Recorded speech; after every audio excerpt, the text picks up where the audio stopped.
as someone who went to college myself, I was an athlete in college. That kept me away from a lot of the bullshit. But yeah, I mean, we have to be honest that college is, for a lot of people, not all, but for a lot of students, is just an acceptable way to spend 4 years being a degenerate, right? Yeah.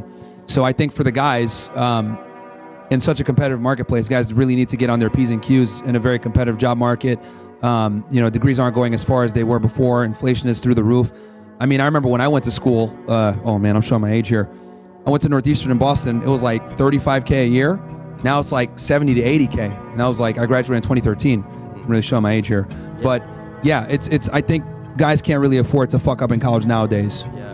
Since it's so expensive. Do you think it's a control mechanism for people to, fit into society by getting hazed and, Say that again. Do I think it's a what?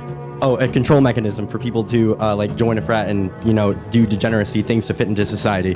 We have so many things in society that are control mechanisms, like watching sports, gambling, drugs, alcohol. What do you call it? Praising men that you've never even met in your life and wearing a jersey number, or, wearing a jersey that, if you were in the hospital, let's say, and you cheer and you scream and you rant for these players, they wouldn't even pay your hospital bill. I mean, so what are you doing, screaming and ranting about players that would never even give a fuck about you in the first place? That, they want you to be plugged into the matrix, right? They want you to have a job where you make just enough to survive, so you can go drink on the weekends, have your Budweiser as you're watching a game, do the same thing over and over and over again, and not really look at the world at, how it really operates. So, it's a slave mind, dude. As my buddy Andrew Tate says, you got to resist the slave mind.